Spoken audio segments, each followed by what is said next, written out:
Capítulo 12 del libro de Hebreos. La semana pasada vimos el versículo 1.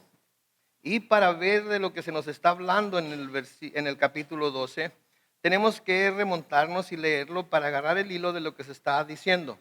Debemos recordar la situación en la que se encuentran los cristianos hebreos en este tiempo.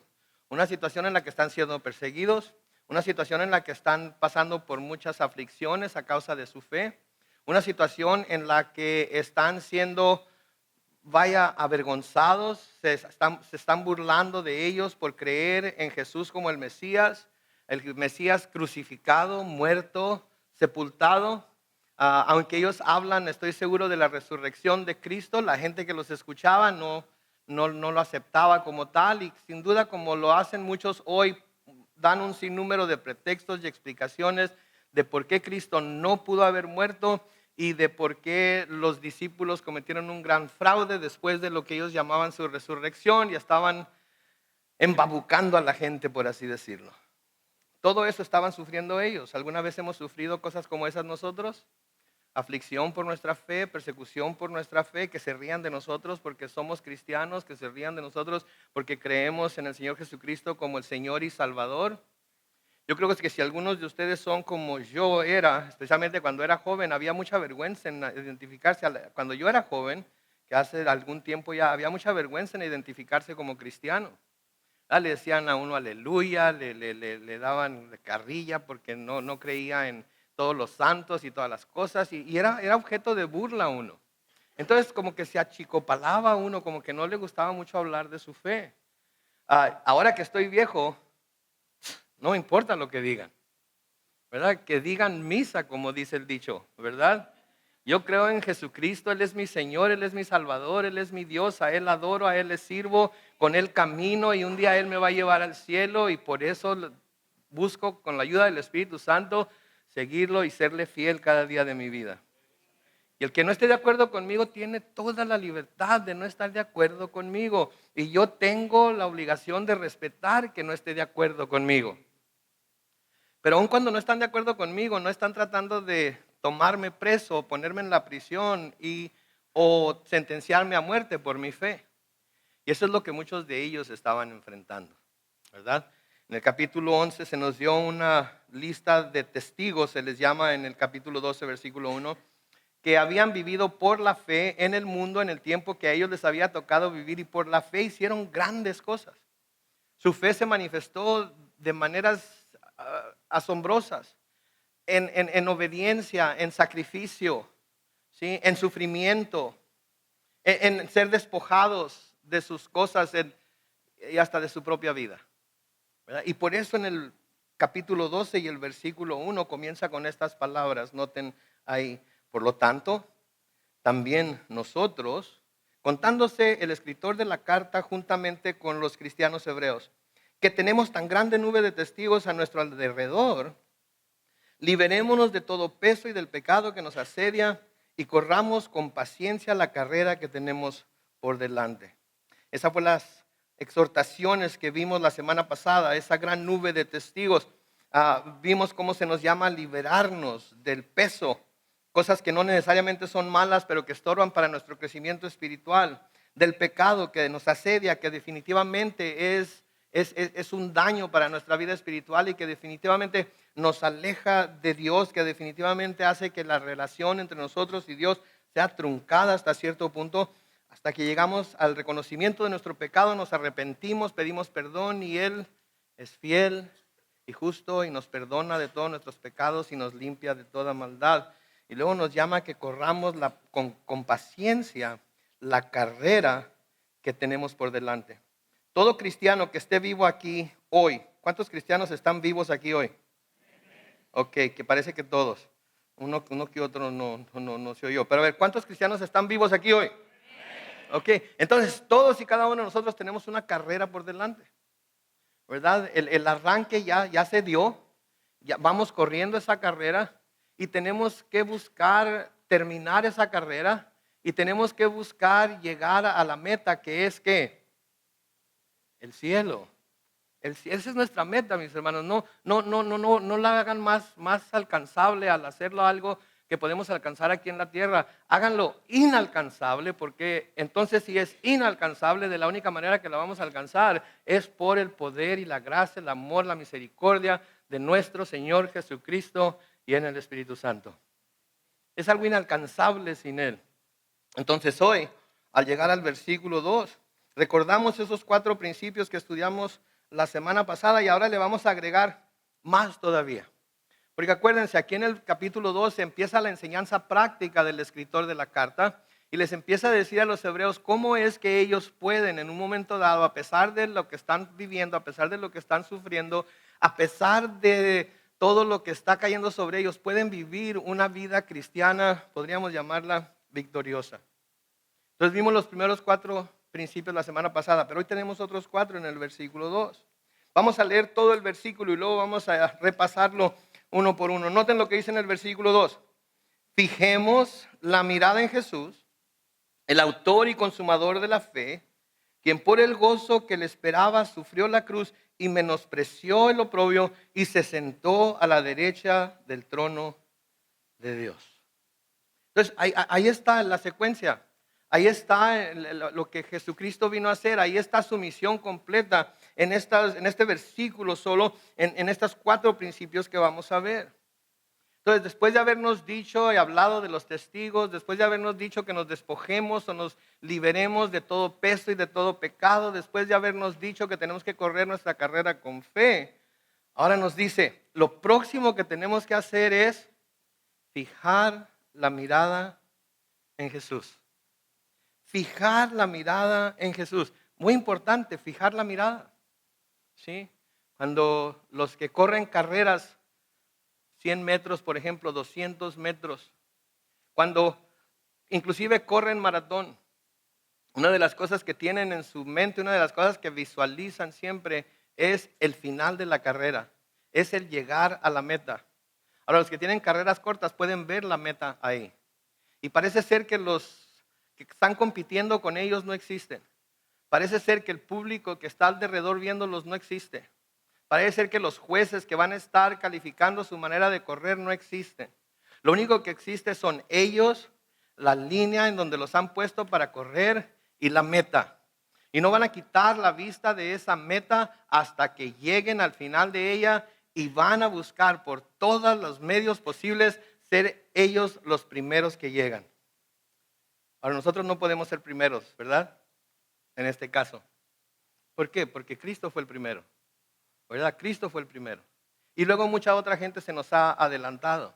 ¿Sí? Entonces no vamos a poder ser los primeros, pero sí vamos a poder correr nuestra carrera con paciencia y llegar a la meta bien. Bien, con la ayuda del Señor.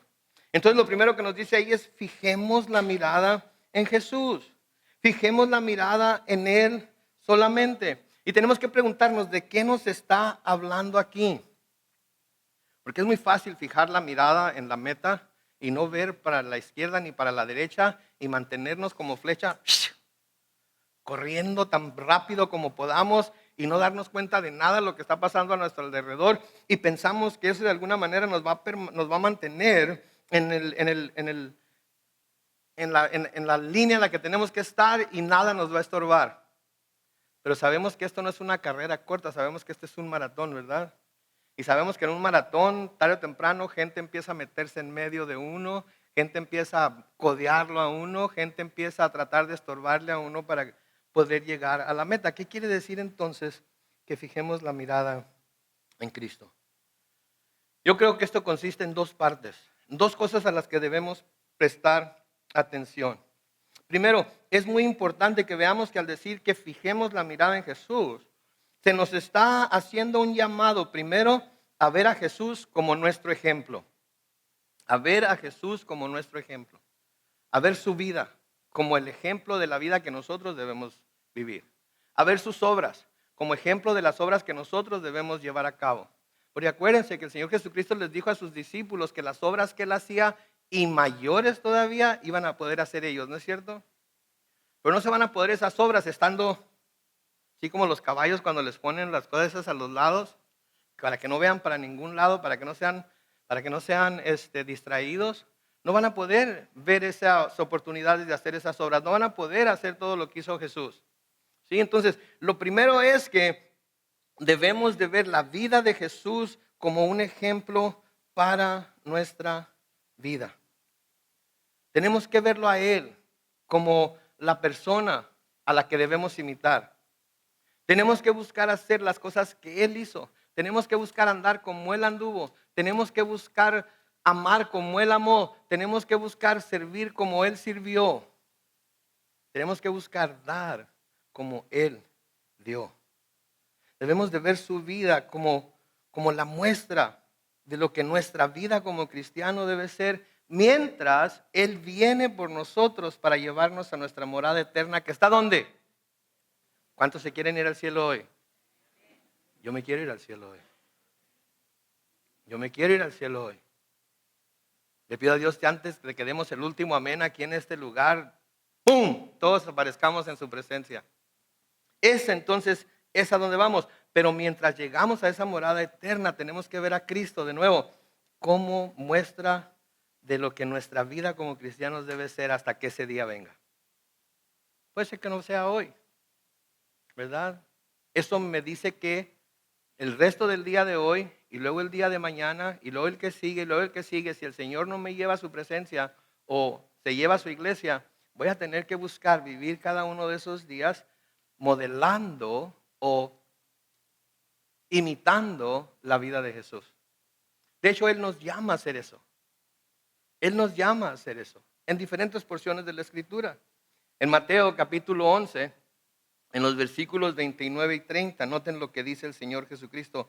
Les dice a sus discípulos: lleven mi yugo sobre ustedes y aprendan de mí, que soy manso y humilde de corazón, y hallarán descanso para su alma, porque mi yugo es fácil y mi carga es liviana.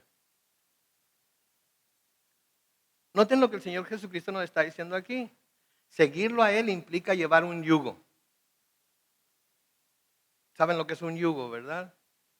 Es un tronco de madera que se pone encima de los animales de carga o encima de los animales que se usan para arar, para dirigirlos. Y ese tronco de madera puede ser pesado. Ese tronco de madera puede lastimar. Ese tronco de madera puede ser difícil. Sin embargo, Él dice que su yugo es fácil. ¿Saben por qué? Porque no nos dice que tomemos su yugo y lo llevemos con nuestras propias fuerzas. Él está dispuesto a darnos sus fuerzas por medio del Espíritu Santo para poder llevar ese yugo. Y si le estamos pidiendo a Él diariamente que nos dé fuerzas para llevar ese yugo, entonces lo que Él nos está diciendo aquí es verdad. Su yugo es fácil. Y luego noten lo que dice: aprendan de mí, que soy manso y humilde de corazón. Quiere decir que si vamos a vivir como Él, nosotros también tenemos que ser mansos y humildes de corazón. Y hay cristianos que dicen: sí, pastor, pero dice manso, no menso, ¿verdad? Dice manso. ¿Qué implica ser manso para usted? A lo mejor usted toma la mansedumbre como mensadumbre, ¿verdad? A lo mejor para usted el ser manso quiere decir que fue un menso. Entonces, ¿sabe qué? Jesús fue un menso porque Él fue muy manso. Entonces tenemos que buscar ser mansos y humildes de corazón. Pero noten lo que sucede cuando nos damos a la tarea de seguir ese ejemplo. Hallarán descanso para su alma. ¿Cuántos queremos descanso para nuestra alma? Estamos cansados, ¿no es cierto? Y entre más envejecemos, más nos cansamos y más rápido, ¿no es cierto? Hasta acostarnos nos duele. Nos quitamos los zapatos y nos acostamos un rato y luego cuando nos queremos levantar, nos levantamos más adoloridos de lo adolorido que estábamos cuando nos acostábamos. ¿Sí? Entonces queremos descanso y nuestra alma también se cansa, ¿no es cierto? Nuestra alma se cansa de ver la maldad que hay en el mundo, nuestra alma se cansa de las pruebas, nuestra alma se cansa de las aflicciones. Entonces, sigamos el ejemplo de Jesús, pongámonos su yugo, no el yugo que nosotros queremos ponernos. A menudo sufrimos porque nosotros mismos escogemos un yugo y nos lo ponemos y no nos ponemos el yugo que el Señor tiene diseñado para que nosotros nos pongamos. Adoptamos yugos sin que nadie nos diga que debemos de tomarlos, ¿no es cierto? Nos comprometemos a hacer 1000 cosas. Comprometemos nuestro tiempo, comprometemos nuestro dinero, comprometemos nuestro talento a hacer 1000 cosas y luego nos quejamos porque estamos cansados. A lo mejor está llevando un yugo que no es el que el Señor tiene para usted. Está llevando un yugo que a usted le gustó cómo se miraba y a pesar de que no estaba a su medida se lo puso y lo está siguiendo bajo sus propias fuerzas sin ninguna ayuda del Señor y por eso está tan cansado, porque si es el yugo que el Señor le está dando, no va a cansarse, sino que va a encontrar descanso para su alma, porque el yugo del Señor es fácil y su carga liviana. En Mateo capítulo 16, el versículo 24, dice lo siguiente. A sus discípulos Jesús les dijo, si alguno quiere seguirme, ¿qué tiene que hacer? Niéguese a sí mismo y luego tome su cruz y luego sígame. Niéguese a sí mismo. Pensemos en lo que quiere decir eso. Niéguese. A veces pensamos que negarnos a nosotros mismos quiere decir que nos debemos de negar algo, ¿verdad? Me voy a negar un chocolate por el Señor, ¿verdad? Voy a negarme pan dulce los martes, ¿verdad? Por el Señor. Voy a negarme la cena 2 o 3 días por semana porque eso no es lo que quiere decir aquí el Señor. Cuando dice aquí niéguese a sí mismo, quiere decir hagan de cuenta que ustedes, hagan de cuenta que sus deseos, hagan de cuenta que sus sueños, hagan de cuenta que sus aspiraciones, hagan de cuenta que todo eso no existe. Eso no es importante. Lo que sí es importante es que tomen su cruz y me sigan. No se preocupen por lo demás. Yo sé de lo que tienen necesidad. Yo conozco los deseos de su corazón. Ustedes busquen primeramente el reino de Dios y su justicia. ¿Y qué nos dice? Todo lo demás será añadido. Pero tiene que ser primeramente el reino de Dios y su justicia. Y les dice a sus discípulos de nuevo en el versículo 24 de Mateo 16, si alguno quiere seguirme, niéguese a sí mismo, tome su cruz y sígame. Eso fue lo que él hizo. Esa fue la muestra que nos dio. Ese es el ejemplo que tenemos para seguir. Eso es lo que somos llamados a hacer. No es muy popular el llamado. No muchos responden a ese llamado. Mucha gente reniega por ese llamado. Pero ese es el llamado y cada uno de nosotros tenemos que decidir si vamos a obedecerlo o no.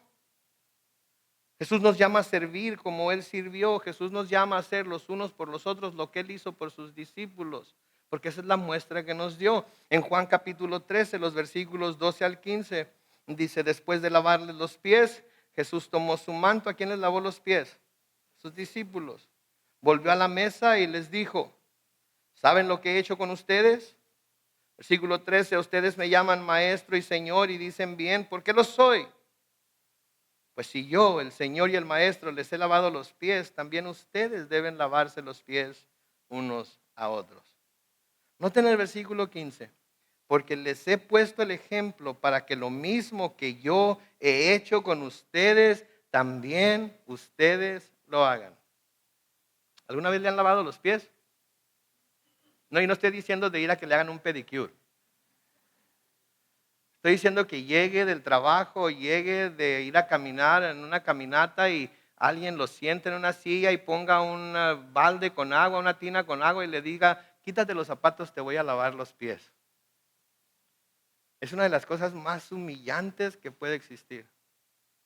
Y se rehúsa uno a dejar que lo hagan. Me acuerdo en un retiro para varones que precisamente al final del retiro eso es lo que se había planeado hacer. Y un hermano, me acuerdo que fue por mí, él se había propuesto en su corazón que lo iba a hacer conmigo. Y fue por mí, me sentó en uno de los asientos de enfrente y me dijo, quítate los zapatos. Le dije, ¿para qué? Y me dijo, yo escogí lavarte los pies a ti. No quería. ¿Cómo me vas a lavar los pies? Me da vergüenza quitarme los zapatos para que tú me laves los pies. Estoy en un retiro para varones, no me he bañado en 3 días.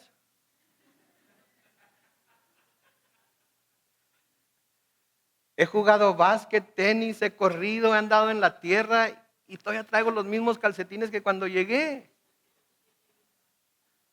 Varones, ustedes saben que es cierto. No le hagan. No le hagan. Llegan a su casa después de un retiro y brincan arriba y los pantalones se quedan parados de lo tieso que están de tanta tierra. Porque no se cambiaron ni una sola vez. No, tú no me puedes lavar los pies. Sí, te voy a lavar los pies. Y me quitó los zapatos. Y me empezó a lavar los pies. Y empezó a orar por mí mientras lavaba mis pies. Fue la cosa más, fueron los 5 minutos más que he vivido en mi vida. Que alguien le lave los pies a uno es tremendo. Pero que alguien esté dispuesto a lavarle los pies a uno, a pesar de lo sucio que los traemos, a pesar de lo feos que tenemos los dedos de los pies, a pesar de que nunca en nuestra vida nos hemos hecho un pedicure, así es que eso en realidad se necesita valor para hacerse. Y eso fue lo que Jesús hizo y eso fue lo que nos dejó como señal, como muestra para que nosotros lo hiciéramos también los unos con los otros. Servir como Él, a llevar su yugo, a llevar la cruz, a negarnos a nosotros mismos. Pedro escribe en 1 de Pedro capítulo 2, los versículos 21 al 25, y ustedes fueron llamados para esto. ¿Para qué? Bueno, pues sigamos leyendo, porque también Cristo, ¿qué? Sufrió por nosotros. Entonces nosotros fuimos llamados a sufrir, con lo que nos dio un ejemplo para que sigamos sus pasos. Cristo no cometió ningún pecado ni hubo engaño en su boca. Cuando lo maldecían no respondía con maldición. Cuando sufría no amenazaba, sino que remitía su causa al que juzgaba con justicia.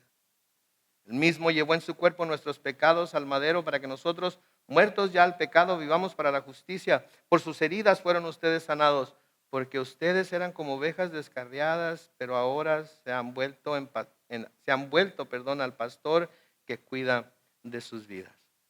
Pues para esto fuimos llamados. No es algo que sea una sorpresa, no es algo que la palabra de Dios no nos explique claramente. Para esto fuimos llamados.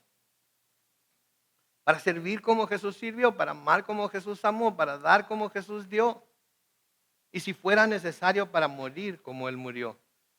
Que de hecho debemos estar haciéndolo diariamente, ¿no es cierto? Debemos morir a nosotros mismos, servir a nuestro cónyuge, servir a nuestros hijos, servir a nuestros padres, servir a nuestros nietos. Bueno, los que tienen nietos, yo todavía no. Servirlos.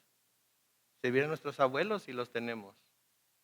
A eso somos llamados. Por eso Pablo les dice a los filipenses en Filipenses 2, los versículos 5 al 11, que hay en ustedes el mismo sentir que hubo en Cristo Jesús, quien siendo en forma de Dios no estimó el ser igual a Dios como cosa que aferrarse, sino que se despojó de sí mismo, se negó a sí mismo y tomó forma de siervo y se hizo semejante a los hombres, y estando en la condición de hombre se humilló a sí mismo y se hizo obediente hasta la muerte y muerte de cruz.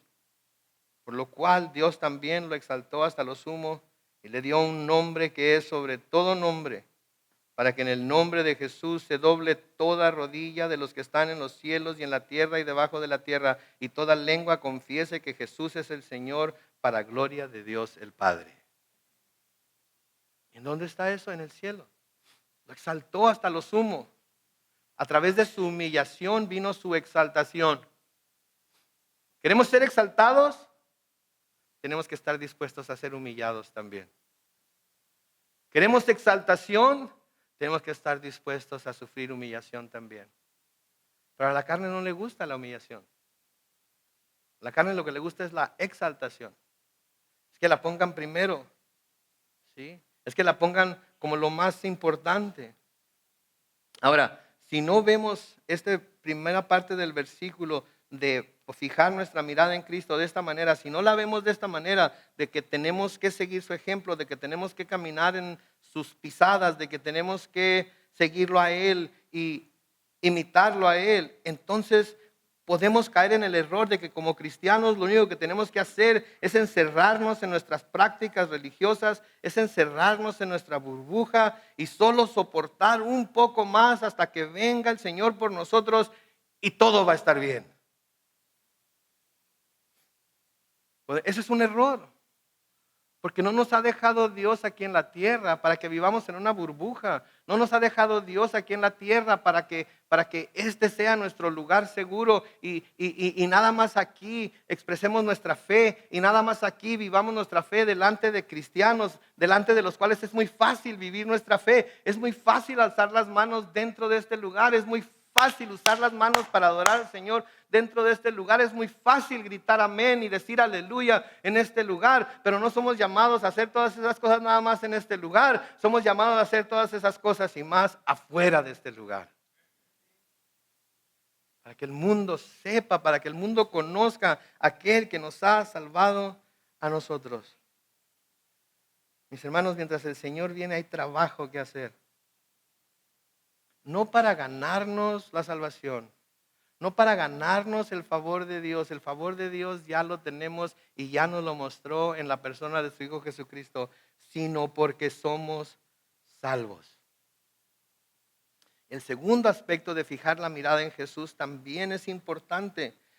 Creo que es tan importante como la primera, porque se trata de poner ahora sí la mirada en la meta a la cual esperamos llegar, que es el cielo, a donde Él ha sido exaltado y en donde Él, se nos va a decir más adelante, está sentado a la derecha de la majestad de Dios. Entonces sí, estamos ocupados, estamos trabajando, estamos haciendo, estamos imitando al Señor Jesucristo, estamos cumpliendo con el llamado del Señor sobre nuestras vidas, mientras Él viene por nosotros o nos llama a su presencia. Y mientras estamos haciendo eso, de vez en cuando levantamos la vista y ya mero llega, ya mero llega. Puede ser hoy. Me acuerdo cuando trabajaba en los campos de Caléxico piscando espárrago o descardando betabel. ¿Alguna vez han trabajado piscando espárrago o descardando betabel? Para piscar espárragos se necesita una cuchilla como de 18 pulgadas de largo y anda uno, como dice mi papá, encorvado, así. Con los dedos agarra la espiga del espárrago, los que ya están maduros, y con la cuchilla la clava en el suelo y jala los espárragos y hace montones. Y los surcos están como de aquí hasta...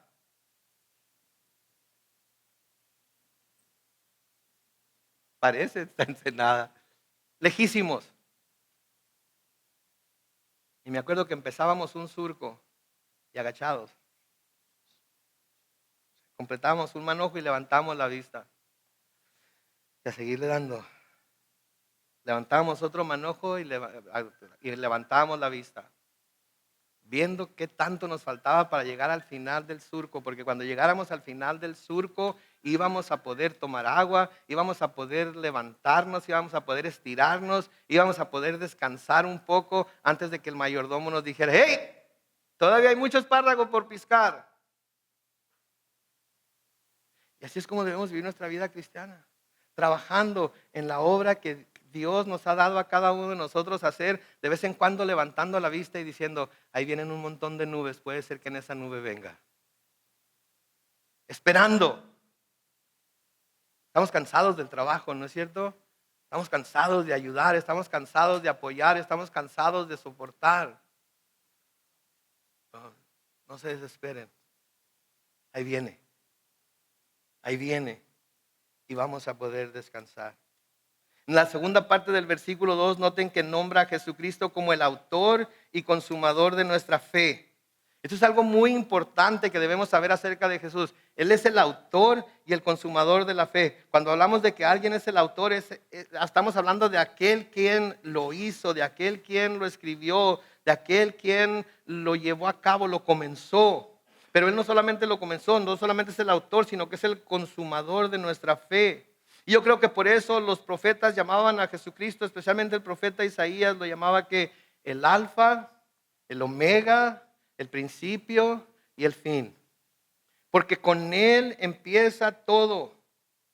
¿Sí? El principio y el fin de todo está en Él, comienza y termina con Él. Todo, incluyendo nuestra fe, comienza y termina con Él. La salvación viene por medio de ¿qué? Porque por la gracia de Dios. La gracia de Dios comienza con la gracia de Dios. El hecho de que Dios quiso ofrecernos su favor inmerecido. Recuerden eso, no lo merecíamos. Sin embargo, nos dio su gracia. Y porque nos dio su gracia, nos llamó a tener fe. Entonces, por gracia somos salvos. Por medio de la fe. Y luego escuchen lo que sigue. Y esto no de vosotros, sino que es don de Dios. Dios mostró su gracia, nosotros nos dimos cuenta de la gracia que nos estaba ofreciendo y dijimos, yo creo. Pero hasta el yo creo vino de parte de Dios, que nos dio la habilidad por su Espíritu para creer en la gracia que se nos estaba ofreciendo. Comenzó con Él, no comienza con nadie más. Sí, comenzó con Él, pero también termina con Él. Porque Él lo hizo todo ya. De principio a fin. No quedó nada sin hacer. Mis hermanos, si están de alguna manera tratando de ganarse su salvación, si están tratando de alguna manera de agradar a Dios, si están tratando de alguna manera de quedar bien con Dios para que Dios los ame más, ¿saben qué? Dejen de hacerlo. Él ya lo hizo todo en Jesús. Lo que hacemos por Él lo hacemos por amor a Él, lo hacemos por agradecimiento a Él, lo hacemos porque nos damos cuenta de que la salvación que ahora tenemos no la hubiéramos podido lograr nosotros mismos, que la gracia que hemos recibido no la vamos a poder recibir de nadie más. Por eso lo hacemos, no estamos trabajando para Él, estamos trabajando por Él, porque Él hizo ya todas estas cosas en nosotros. Él ya lo terminó de principio a fin y no hay nada más que hacer para que nosotros podamos ser salvos, excepto recibir su gracia y poner nuestra fe en Él. ¿Cuántos han recibido la gracia de Dios? Levanten la mano. Al recibir esa gracia, ¿cuántos se les dio la fe para creer en Jesús? Levanten la mano. Entonces todos los que han levantado la mano ya son salvos. Dejen de preocuparse por su salvación. Dejen de preocuparse por querer de alguna manera satisfacer a Dios con su buen comportamiento, con siendo buenos cristianos. Él ya lo hizo todo. Lo hacemos lo que hacemos porque lo amamos a raíz de lo que Él hizo por nosotros. Con Él empieza y con Él termina. ¿Se acuerdan lo que dice en Hebreos capítulo 10? Vean ahí en su Biblia, Hebreos capítulo 10, los versículos 11 y 12. Se nos dice, todo sacerdote, hablando del sacerdote terrenal, ministra día tras día y una y otra vez ofrece los mismos sacrificios, los cuales nunca pueden quitar los pecados. De nuevo, cuando se comparó a Cristo con los sacerdotes del tabernáculo. Noten el versículo 12, dice, pero Cristo, después de ofrecer una sola vez un solo sacrificio por los pecados, noten, para siempre se sentó a la derecha de Dios. ¿Y se sentó por qué? Se sentó porque terminó la obra que había venido a la tierra a hacer. Ya no había razón para trabajar. Terminó la obra. Por eso noten que dice el versículo 13, y de ahí en adelante está en espera de que sus enemigos sean puestos por estrado de sus pies. Señor Jesucristo está sentado a la diestra de la majestad de Dios. Lo único que hace es interceder por nosotros, que está esperando a que un día Dios Todopoderoso, su Padre, ponga a todos sus enemigos por estrado de sus pies. ¿Y quiénes son sus enemigos? Los únicos que son enemigos de Cristo son los que no creen en Él. Son los que lo han rechazado. Son los que han rechazado su sacrificio. Son los que quieren llegar a Él por medio de sus buenas obras. Son los que ponen su fe en todo y lo que hay y todo lo que hay por haber, pero menos en Él. Esos son los enemigos de Cristo y esos son los que un día van a ser puestos bajo sus pies. Ahora, la obra que Él ha comenzado en nosotros, también Él va a ser fiel en terminarla. No nos va a dejar a medias. Algunos estamos a medias todavía, ¿no es cierto? Todavía no lo captamos todo, todavía no lo entendemos todo, todavía tropezamos, todavía caemos, todavía pecamos, todavía tenemos malos pensamientos y decimos malas palabras y actuamos como no debemos actuar y estamos a medias, somos una obra en proceso, como se dice. Pero el Señor está obrando en nosotros y Él es el que va a terminar la obra que empezó en nosotros por medio del Espíritu Santo. Por eso Pablo les dice a los filipenses en Filipenses 1:6, estoy persuadido de que el que comenzó en ustedes la buena obra, la perfeccionará hasta el día de Jesucristo. Por eso nos envió al Espíritu Santo, para que el Espíritu Santo siguiera obrando en nosotros, siguiera transformándonos, siguiera enseñándonos, recordándonos sus enseñanzas y enseñándonos cómo debemos comportarnos aquí en la tierra para exaltarlo a Él, para servirlo a Él, para amarlo a Él. Por eso nos lo dejó y por eso Él sigue obrando, el Espíritu Santo sigue obrando en nosotros y nos está perfeccionando, noten, la perfeccionará hasta el día de Jesucristo. En el día que Jesucristo venga, por el Espíritu Santo vamos a estar perfectos para irnos. Perfectos para irnos, no nos va a faltar absolutamente nada. No nos va a examinar antes de arrebatarnos. Todos los que hemos creído en Él vamos a oír la trompeta tocar, vamos a oír la voz del arcángel y vamos a saber que es Jesucristo. Y vamos a ver hacia el cielo y nos va a arrebatar y como dice Pablo, en un abrir y cerrar de ojos vamos a ser transformados y esto que es mortal se vestirá de inmortalidad. Y la sangre, la muerte, perdón, va a quedar completamente derrotada. ¿Por qué? Porque Él es el principio, Él es fin. Entonces lo que esto quiere decir aquí es que si nuestra fe comienza y termina con Él, no existe nadie más en quien se pueda obtener salvación. ¿Escucharon eso? No existe nadie ni nada más en quien podamos lograr la salvación. No importa qué tan buena parezca la filosofía, no importa qué tan santa parezca la religión, no importa qué tan bueno parezca lo que se está enseñando, si no está basado en Jesucristo, la roca, ¿sí? Entonces no podemos obtener salvación por medio de ello. En Hechos 4, los versículos 11 y 12 dicen, este Jesús es la piedra que ustedes los edificadores, hablando de los fariseos y los saduceos, rechazaron. Y que no obstante ha llegado a ser la piedra angular. Versículo 12, en ningún otro hay salvación porque no se ha dado a la humanidad ningún otro nombre bajo el cielo mediante el cual podamos alcanzar la salvación. Ningún otro. Ni Buda, ni Mohammed, ni Confucio, ni María, ni Guadalupe, ni Fátima, ni ningún otro nombre, excepto el de Jesús. Escuchen lo que dice el Señor a través del profeta Isaías en Isaías 45 y el versículo 22. Pongan sus ojos en mí todos los términos de la tierra y reciban salvación. Porque yo soy Dios. Y leanlo todos juntos. ¿Qué dice?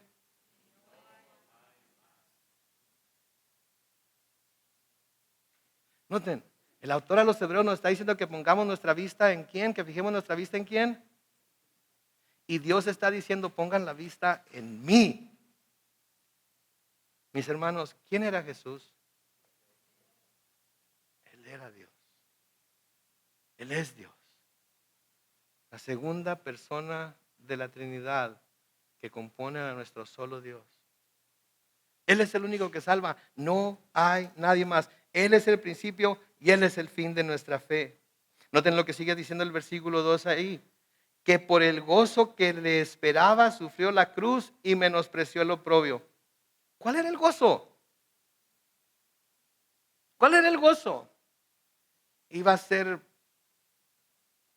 golpeado, iba a ser puesto en la cárcel, iba a ser flagelado, iba a ser forzado a llevar su propia cruz, iba a ser acostado sobre ella, sus manos iban a ser clavadas a ella, sus pies iban a ser clavadas, una corona de espinas le iba a ser puesta en su cabeza, le iban a golpear con varas. ¿En dónde está el gozo? ¿Cuál era el gozo? ¿Cuál era el gozo? ¿Qué era lo que le traía gozo a Jesús? Vamos a pensar en eso. ¿Qué era lo que le traía gozo a Jesús? ¿Saben qué era lo que más gozo le traía a Jesús? El cumplir con la misión que el Padre le había dado para hacer. El cumplir con la misión que el Padre le había dado para hacer. Eso era lo que le traía gozo a Jesús. Ese era su objetivo principal, cumplir con esa misión. Sí, en Juan, noten lo que dice Juan capítulo 15, los versículos 10 y 11. Noten lo que les dice a sus discípulos ahí. Juan capítulo 15, 10 y 11. Si obedecen mis mandamientos, permanecerán en mi amor, así como yo he obedecido los mandamientos. ¿Escucharon eso? ¿Lo leyeron? Como yo he obedecido los mandamientos de mi Padre y permanezco en su amor. Versículo 11, importante. Estas cosas les he hablado, ¿para qué? Para que mi gozo esté en ustedes y su gozo sea completo. ¿En dónde estaba el gozo de Jesús? En hacer la voluntad del Padre, en cumplir con lo que el Padre le había mandado hacer, sabiendo que al hacerlo, Él iba a poder reconciliar a la humanidad con Dios y que por esa obra que Él hizo, iba a llevar a muchos hijos a la gloria, a pesar de que lo iba a tener que hacer por medio de la cruz. Ese era el gozo. Sí, estaba la cruz por delante, decía, Padre, si es posible que pase de mí esta copa, pero que no se haga mi voluntad, sino la tuya. Estaba angustiado hasta la muerte. Su sudor se mezclaba con sangre en el huerto de Getsemaní. Tenía temor al dolor. Tenía temor a estar separado del Padre cuando todo el pecado del mundo le fuera puesto encima.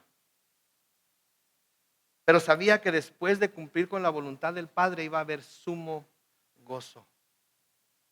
Mis hermanos, esa es otra muestra que nosotros debemos seguir de parte de nuestro Señor Jesucristo. Porque ahorita algunos de nosotros estamos cargando con cruces bastante pesadas, ¿cierto? Y a veces sentimos el deseo de dejar la cruz a un lado y seguir con nuestra vida y seguir caminando sin esa cruz porque está demasiado pesada, hace demasiado daño, duele demasiado, ya no la soportamos y quisiéramos echarla a un lado. Pero si vamos a seguir el ejemplo de nuestro Señor Jesucristo, vamos a aferrarnos a esa cruz, vamos a saber que si estamos teniendo que cargar esa cruz es porque Dios lo tiene planeado para nuestras vidas. No sabemos qué tanto tiempo la vayamos a cargar, pero un día esa cruz la vamos a poder finalmente dejar y vamos a estar en la presencia de Él para toda la eternidad. Y seguimos adelante, poniendo un pie enfrente del otro. Seguimos adelante con la esperanza de que pudiera venir hoy. Seguimos adelante con la esperanza de que hoy finalmente se va a hacer lo que estamos esperando que se haga en nuestras vidas. Entonces el gozo de Jesús era cumplir con los mandamientos de su Padre, porque sabía que al hacerlo iba a reconciliar al mundo, a la humanidad con Dios e iba a llevar a muchos hijos a gloria. Hebreos 2:10 nos dice, porque convenía que Dios, por quien todas las cosas existen y subsisten, perfeccionara mediante el sufrimiento, noten, al autor de la salvación de ellos a fin de llevar muchos hijos a la gloria. Fue la voluntad de Dios. Y Jesús, por el gozo de saber que iba a cumplir con lo que su Padre le había dejado para hacer, lo hizo y sufrió la cruz, que es lo que sigue diciendo ahí en el versículo 2. Sufrió la cruz. ¿Y qué significaba morir en la cruz? Significaba vergüenza, significaba estigma social de ser marcado, como decimos hoy en día, un loser. Fue marcado como un loser en la cruz, porque decía que era el rey. Se decía que era el rey de los judíos, se decía que era el Mesías de Dios, se decía que era el Hijo de Dios y murió clavado en una cruz como cualquier criminal que hubiera cometido alguna ofensa contra Roma. ¿Y por qué lo hizo? Por usted y por mí. Y lo hizo con gozo, porque sabía lo que venía. De nuevo, por eso Pablo nos dice en Filipenses 2, 5 al 8 que haya en ustedes el mismo sentir que hubo en Cristo Jesús, quien siendo en forma de Dios no estimó el ser igual a Dios como cosa que aferrarse, sino que se despojó de sí mismo y tomó forma de siervo y se hizo semejante a los hombres, y estando en la condición de hombre, noten, se humilló a sí mismo y se hizo obediente hasta la muerte. ¿Y qué dice ahí? Y muerte de cruz, porque era lo peor que le podía pasar a alguien. Era lo peor que le podía pasar a alguien. Menospreció el oprobio, que quiere decir que menospreció la afrenta pública. No le importó el ser humillado públicamente por nosotros. No le importó morir como criminal. No le importó la vergüenza de ser catalogado como criminal cuando era el Hijo de Dios.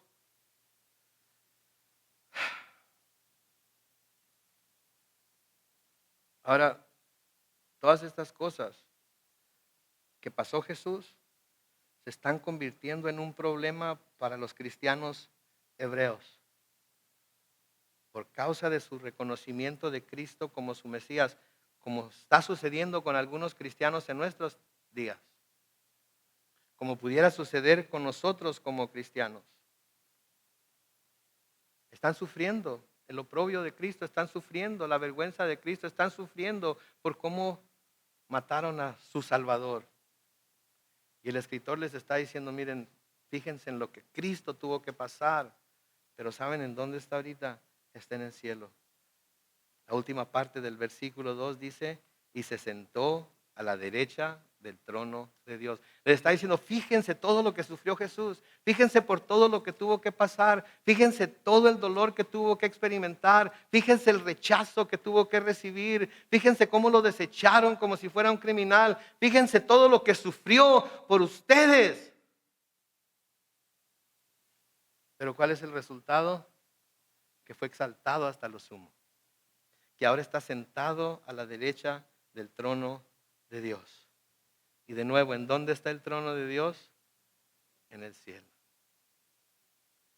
Y luego terminamos hoy con el versículo 3, en donde dice, por tanto, porque Jesús sufrió todo esto, porque Jesús pasó por todo lo que ustedes están pasando, consideren a aquel que sufrió, noten, tanta contradicción de parte de pecadores. ¿Cuál es el objetivo de considerarlo a Él? Para que no se cansen ni se desanimen. Están cayendo en el desánimo, están cayendo en el cansancio de su vida espiritual, están cayendo en ese punto en donde dicen ya no puedo más. Acuérdense de Cristo. Considérenlo a Él. Consideren lo que Él hizo, consideren lo que Él sufrió. ¿Por qué? Versículo 4, porque en la lucha que ustedes libran contra el pecado todavía no han tenido que resistir hasta derramar sangre como Él lo hizo. ¿Cuántos hemos derramado sangre por el pecado de otra persona? ¿Cuántos hemos derramado sangre por nuestro propio pecado? ¿Cuántos hemos sido perseguidos hasta hacernos sangrar por nuestra fe? Ninguno. Él sí. ¿Se están desanimando? ¿Les está faltando fuerzas? ¿Les está faltando motivación? No piensen positivo, como dicen tanto. O piensa positivo. Piensa en puras cosas positivas y todo va a salir bien. No piensen en algo positivo. Piensen en lo que sufrió Jesús por nosotros y luego piensen en lo positivo de donde Él está y luego dense cuenta que por creer en Él todos vamos a estar con Él un día. Por eso Jesús es mejor. Por eso creemos en Él. Por eso le amamos a Él. Y por eso seguimos su ejemplo. Amén.